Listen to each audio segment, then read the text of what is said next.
ask yourself, why am I not attracting better business partners?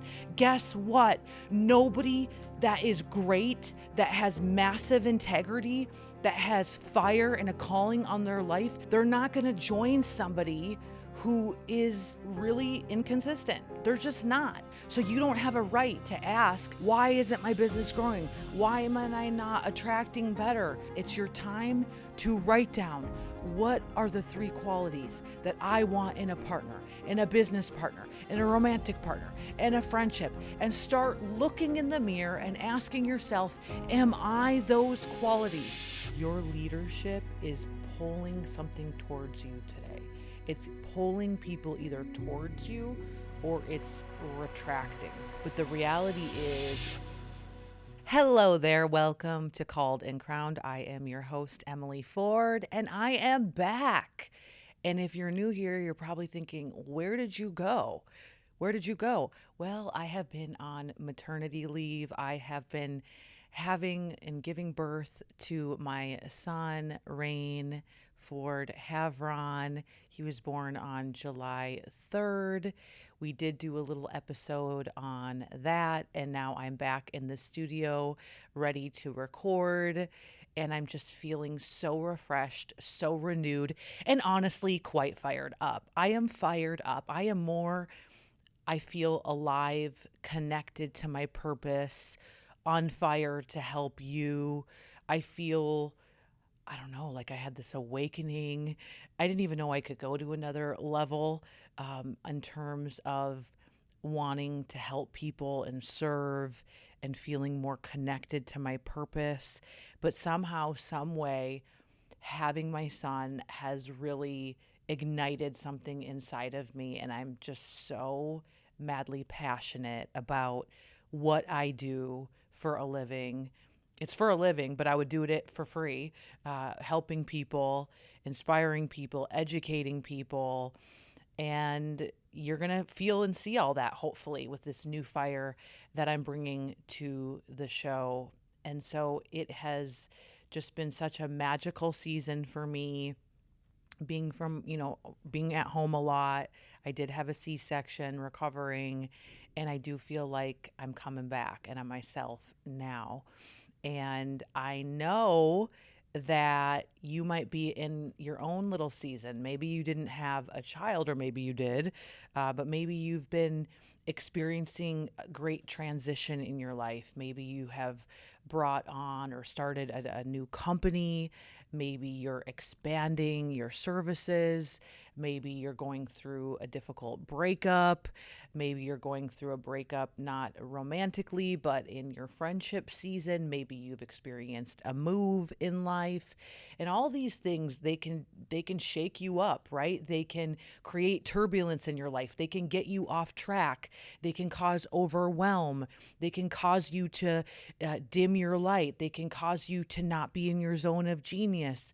There is so many transitions that we all go through the human experience, that if we're not careful, we can get further away from our purpose, from our God-given mission, from feeling alive. And I want you to think about right now, when do you feel most alive in your life? And when you are at peak state, when you are absolutely crushing it and you're dialed in and you feel almost like this euphoria. You feel the wind of heaven at your back. You feel like, man, this is what I meant to be doing with my time, with my talent, with my energy. And I just want you to think of that. And for me specifically, it is when I'm training, it's when I'm speaking, it's when I'm creating. Those are really like the 3 things for me that I will get completely lost in the time when I'm doing those things, because it is my purpose. It's my talent zone. Quite frankly, it's my gifting. So I really want you to think about, for you, what is those things for you, and when do you feel most alive? And when is the last time you have felt most alive? Because if we're not careful, you might have drama in your life that completely takes you out of being in the talent zone. Your gifting. It completely makes you forget about what you're called and meant to do. And I share this with people I coach privately, with the brands that we do. But the reality is when, God has spoken to you and really made it clear for you the path that you should take with your life in this season, right? And when you get off track, it can feel really sucky. It can feel like your energy dissipates, you start to get confusion, and oftentimes if your calling is connected to helping and serving other people, if you think about this from like the spiritual realm, the enemy is the author of confusion.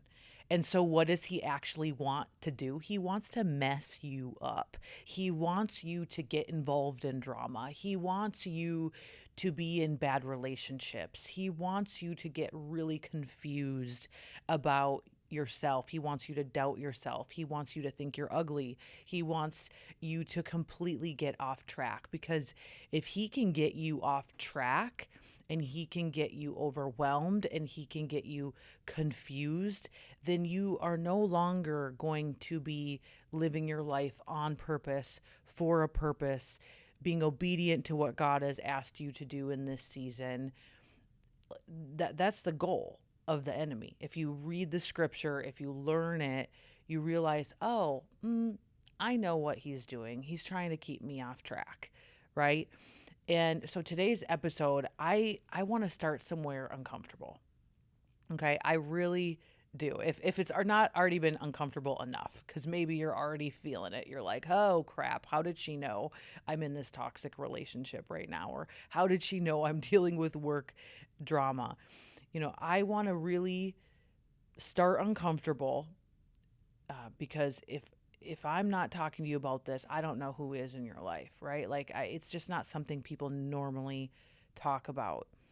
And I want you to stop questioning, why do I keep attracting this? This is often what we do. I remember when I was attracting kind of weird female friendships. This was like years back. And I kept asking myself, like, why do I keep attracting drama? Am I drama? Like, what about me is drawing this in? And I really reframed that question. So I had a mentor once, and she asked me, like, why do you keep attracting it? And I couldn't really figure out why. So instead I reframed it and I said, what about me keeps drawing this in, these people in to my life? And I love my mentor from afar, John C. Maxwell. If you don't know him, you should. He's one of the greatest leadership trainers in the world.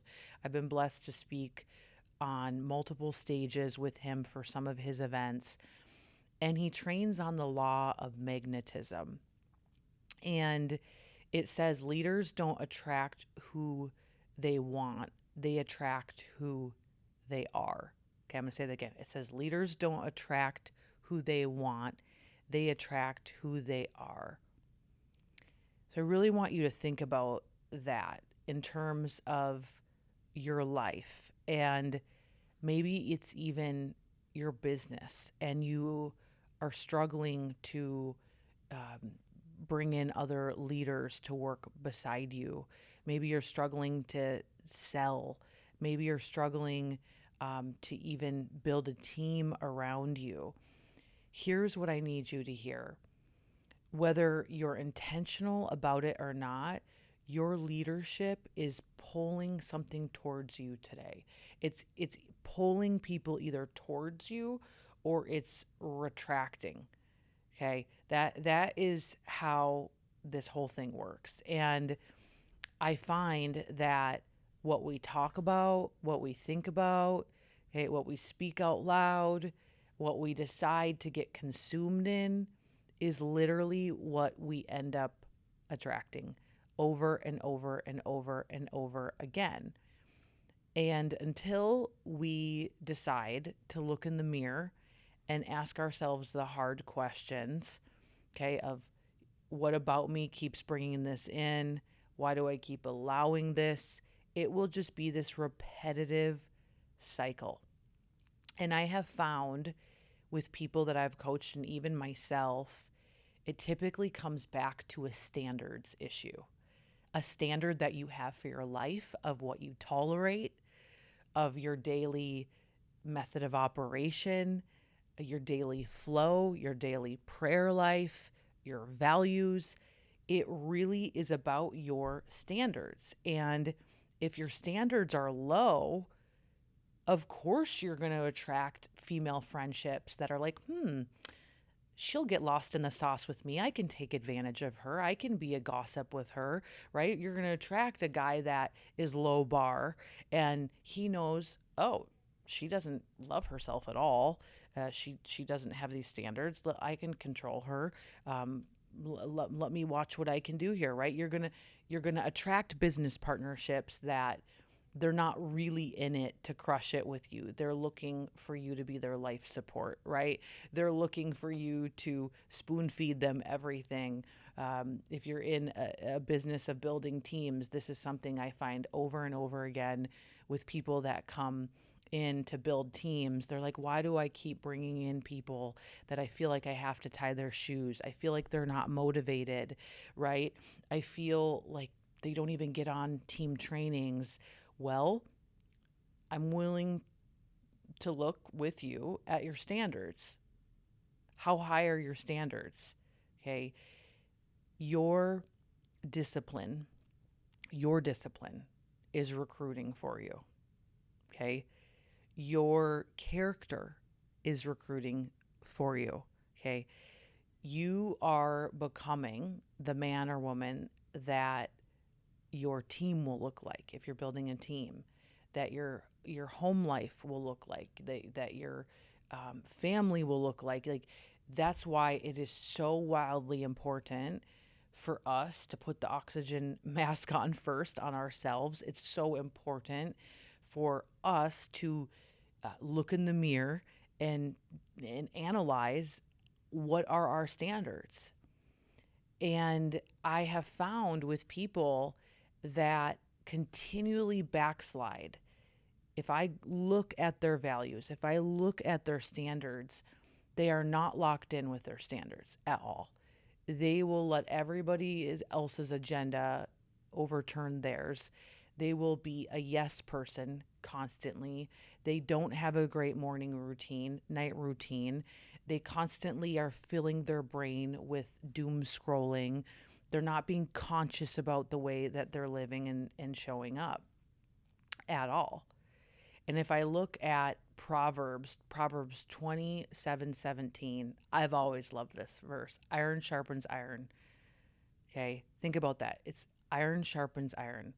Sharp women sharpen sharp women.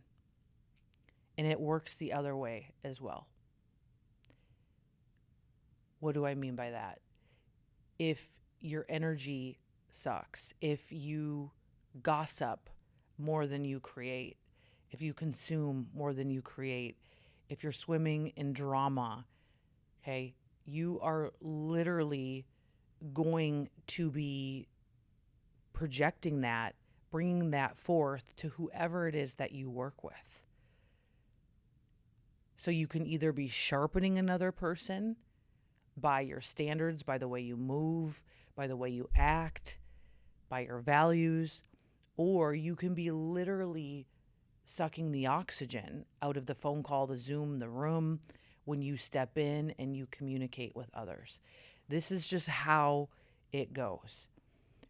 And so if you are driving right now or listening to this thinking, man, there is an area, there is a person that I need to, get out of my life, or this maybe is a reflection of why my business hasn't been growing the way that I want it to. Okay, maybe you've been stuck at an income mark for a long time, a business rank. Okay, maybe you've just been struggling. What I want you to do is grab a pen, okay, or even the notes section of your phone right now. And I want you to really think about whether this is a partner you want in business, Maybe it's someone you want to hire. Maybe it's a love interest. This is like what you're looking for in a potential romantic partnership. Maybe this is what you'd be looking for in a potential friendship, right? Whatever you need most, because God is highlighting it as I'm talking. It's the thing that, like the red lights going off, that's the thing we need to look at. I want you to write down, what is 3 qualities that you want in that person? Okay. So I'll use the example as a business partnership, because I'm building my business heritage club right now. And this is something that I actually walk our members through, my partners, so they can get really clear on who they want in a partnership. I want you to write down, what is 3 qualities you want into a partner. Okay. In this example, we're talking business, but do not be vague. Be very specific. Call out what you are looking for in a partner. I want my business partner to be hungry. I want them to be hungry to grow personally and professionally. I don't want to be the person that has to continually pour a bucket of ice water over their head, continually wake them up. Every now and again, yes, I'm totally there. But constantly, no way. I don't want to have to go to them and constantly tell them that they're great and that they're destined for greatness. I want them to be hungry and to be doing their due diligence and to be bringing stuff to the table for the team and to be adding and not subtracting. I want them to have hunger. Okay. I want them to be so hungry that when I talk to them, it actually raises my frequency. It actually gets me fired up. Okay. And I'm sure we can think of these types of people in our life right now that after you communicate with them, you're sitting a little bit taller. You're talking a little bit more clear. You're fired up. Why not declare that is the type of partnerships we want in our life? Why not? So I want them to be hungry. I want them to be coachable partnerships, especially if it's somebody that I'm pouring into.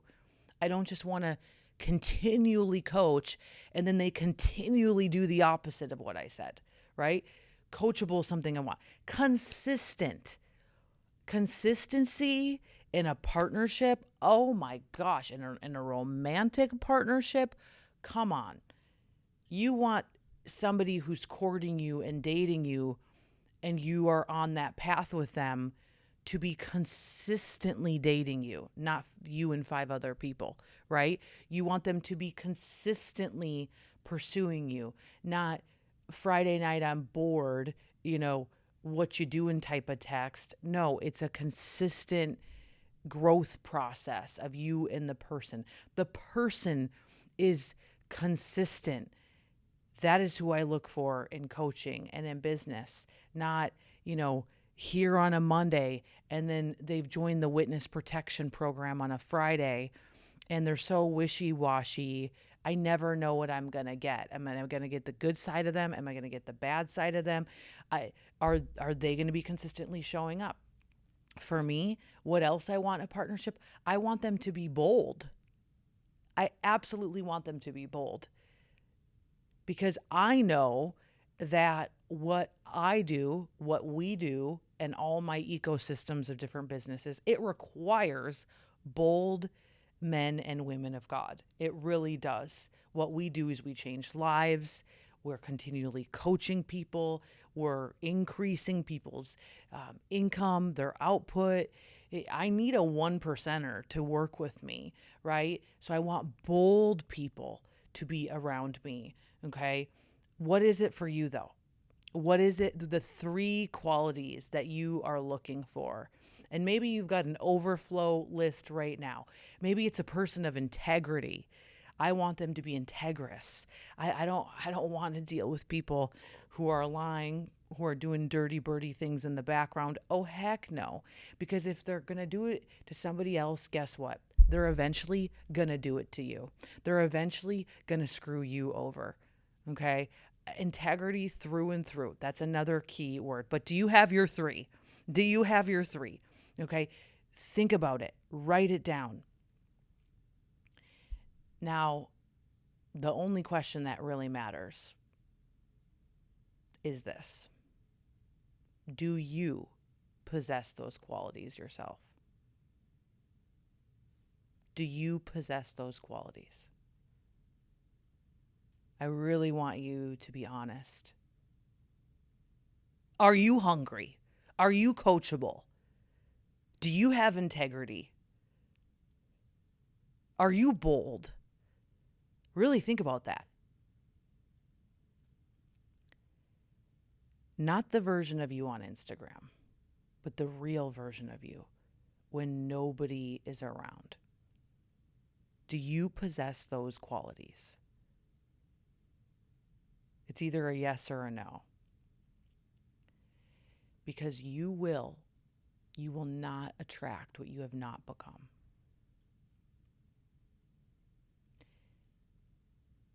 And this isn't to make you feel bad. This is to make you abundantly aware. That's my goal, is to make you so aware of your own BS that you've been swimming in for far too long. If you want better, you have to become better. And it comes back to your standards. What you allow, what you would tolerate, and what you are about. That's what it comes back to. Because when you actually embody what it is you're trying to attract, who you want in your life, the trash will take itself out. It will. It will say, I'm not messing with that. Okay. It will inadvertently, okay, or subconsciously is probably a better word. It will say, I'm not even coming near the sphere of that. Okay. And an example of this is dating. I remember when I was in my single girl era, LA era. Okay. And I started to really go deep with my faith. I started to really respect myself. I started to heal. I changed my friend group. I shifted my priorities. I remember it so vividly, saying it to my friend Maria. If she's listening, shout out. Realtor in Miami now. But she lived with me in LA, lived near me. And I told her on one of our walks, I said, listen, I'm so sick of attracting these weird dudes. I would go on dates and I just already knew sitting there, I'm like, this is an appetizer date. I'm not even staying for the main course. This guy's a train wreck. Okay. No joke. And I kept asking myself, what am I doing to call this in? What am I doing to attract this? I'm not sure. And so I paused. Okay. I paused on the whole dating situation. I said, I'm done pursuing dating. What I'm actually going to do right now is figure out, who do I want in a partner? And I did what we're doing here during our session today, during our episode. I started to get so clear on what I wanted in a partner and what are the attributes, just like I would in business, by the way. Okay. But I did it from a faith perspective and from a romantic perspective, and what I wanted in a future husband. And that's when I sat down and I wrote down what I wanted in a husband. And I wanted, him to love God, and not just Instagram love God, but really love God. And I wanted an honest, integrous man who I didn't have to question what's on his phone. And I wanted a no password type of relationship. I wanted to trust that when he says something, that is the truth.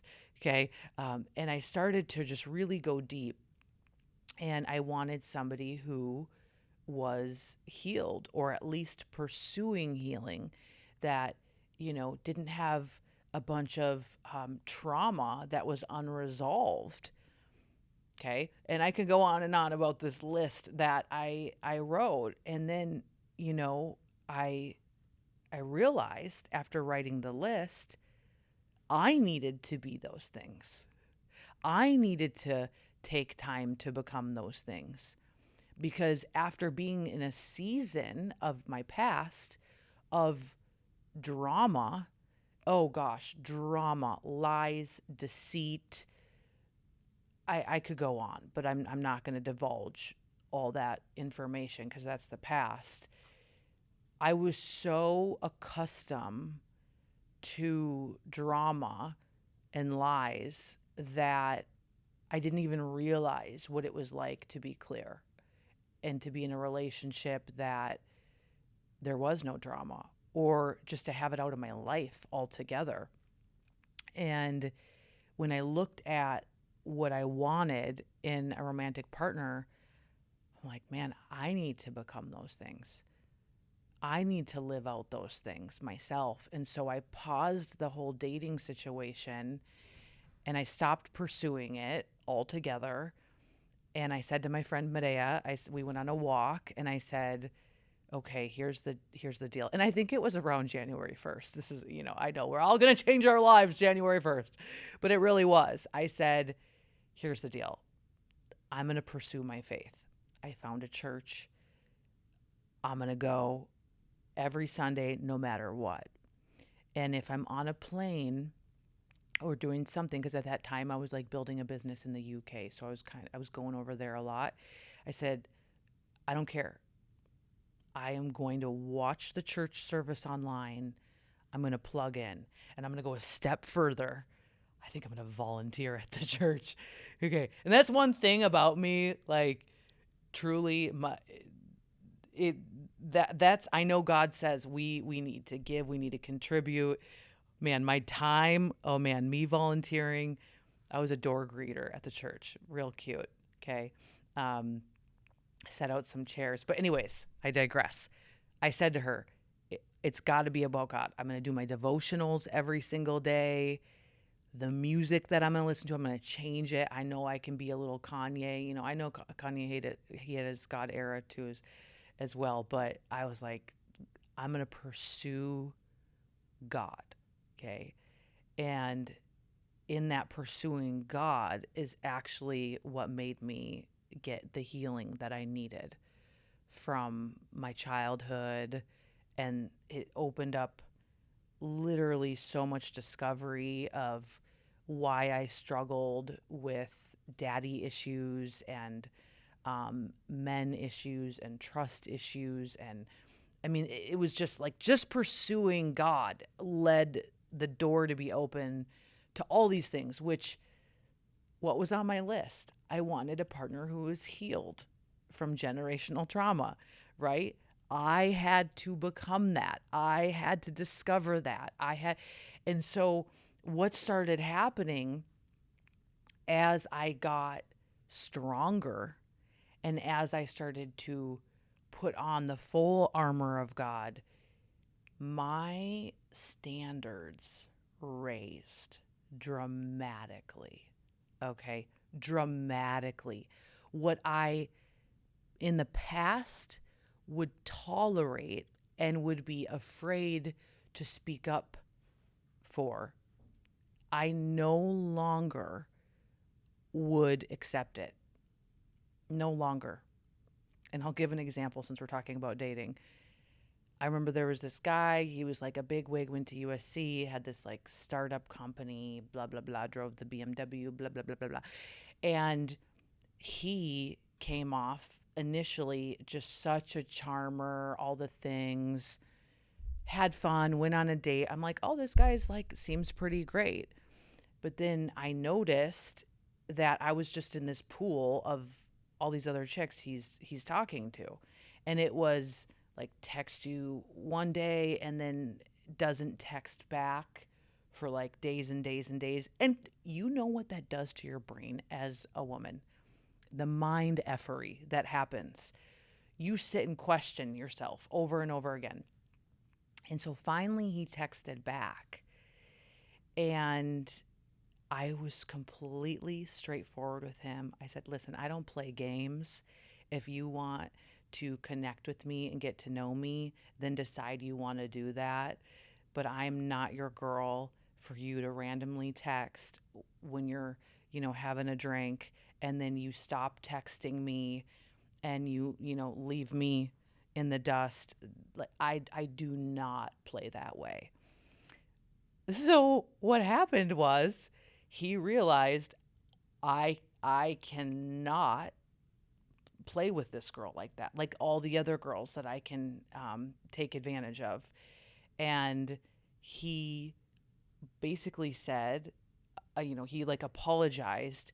He said he was sorry, and then he tried to like chase me. It was this whole thing, not really chase me, but you get the point.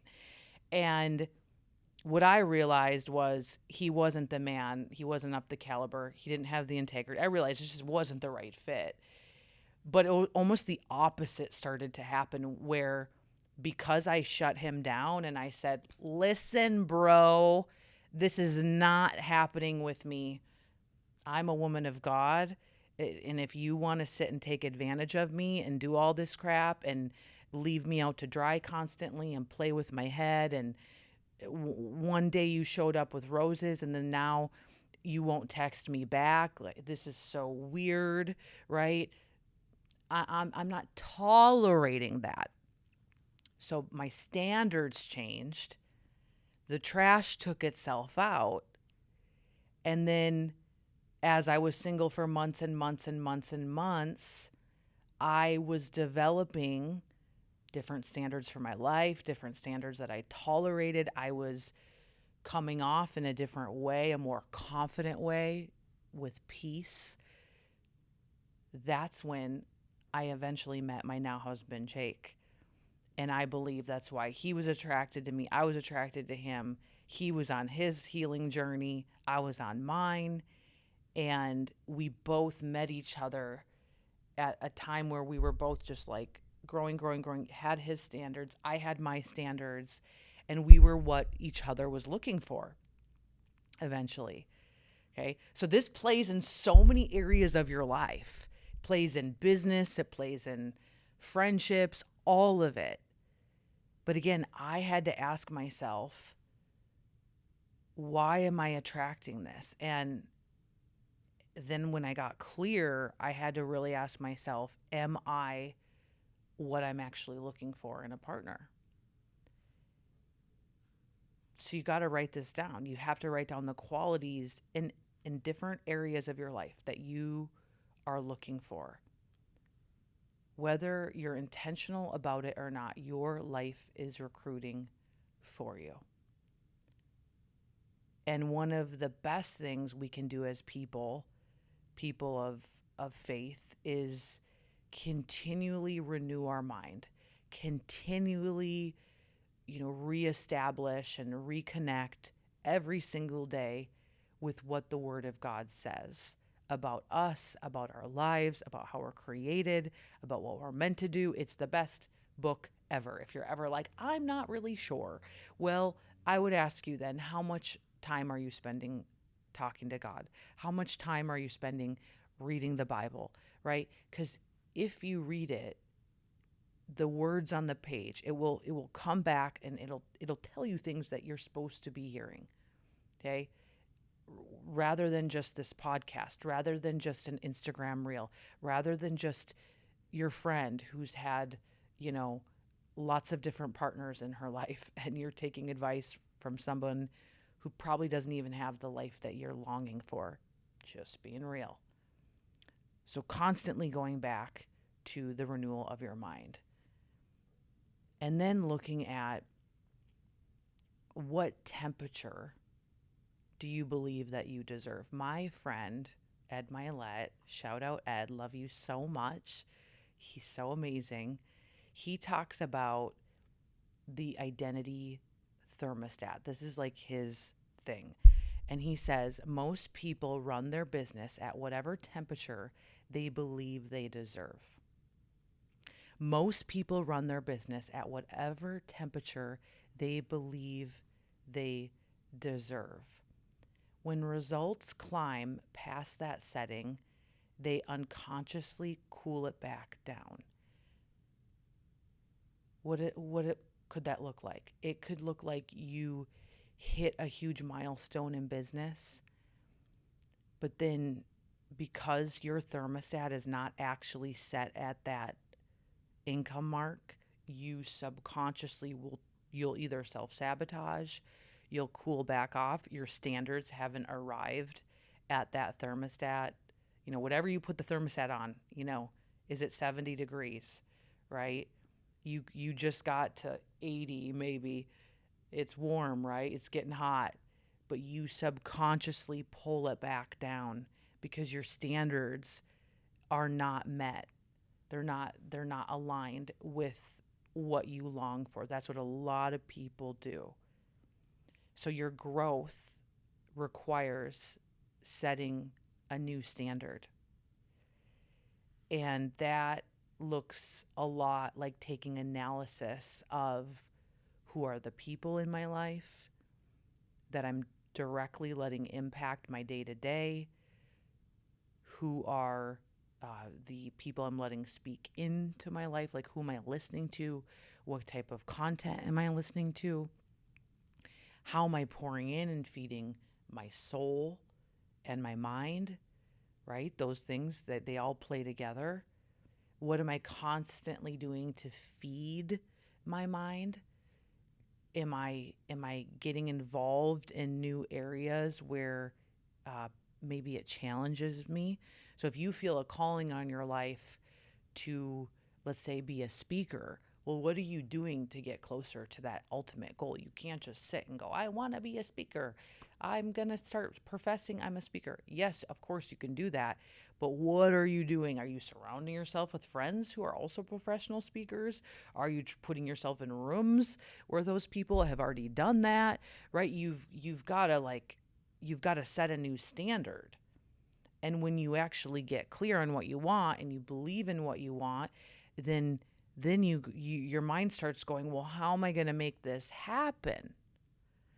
And that's how you start just to grow faster and faster and faster.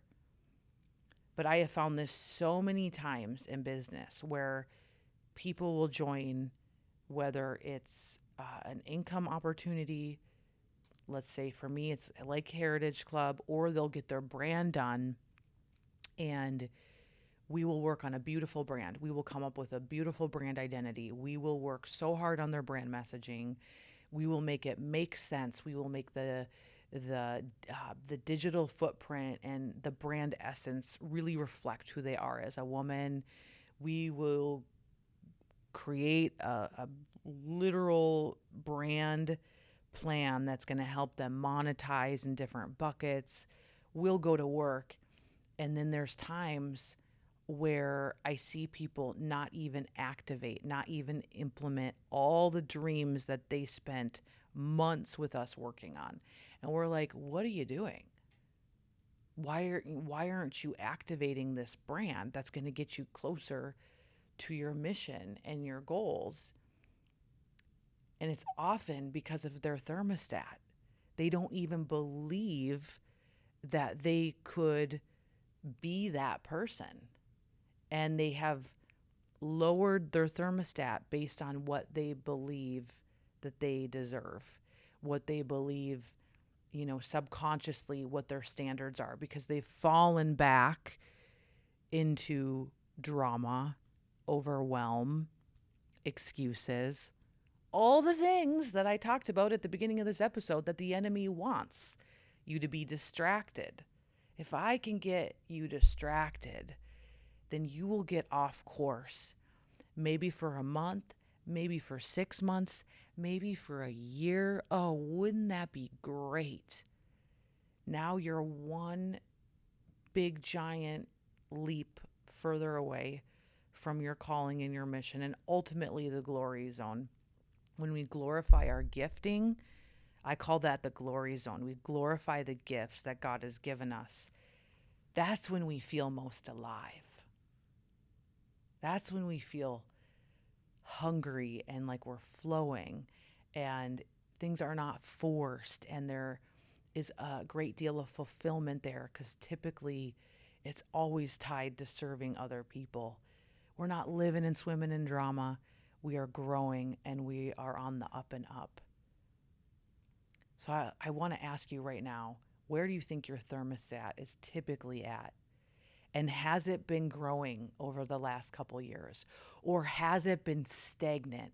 Has the thermostat been stuck at a temperature for far too long in your life where you are sitting here saying, enough is enough. I will not tolerate this any longer. You have got to get to the point that you are so over your excuses. You are so over playing small. You are so over tolerating a life that you know you deserve so much better. Then this, my friend, is your time. It's your time to write down, what are the 3 qualities that I want in a partner, in a business partner, in a romantic partner, in a friendship, and start looking in the mirror and asking yourself, am I those qualities? And what I would do every single day, I would put the qualities on a Post-it note. I would put it in your bathroom mirror. And when you brush your teeth, you stare at those qualities. Am I hungry? Am I hungry today? Am I hungry? Am I coachable? Am I willing to grow? Okay. Am I bold today? Keep asking yourself those things. And until you can look in the mirror and say, yes, I'm those things. I'm consistent. Okay. Then you don't have a right to ask yourself, why am I not attracting better business partners?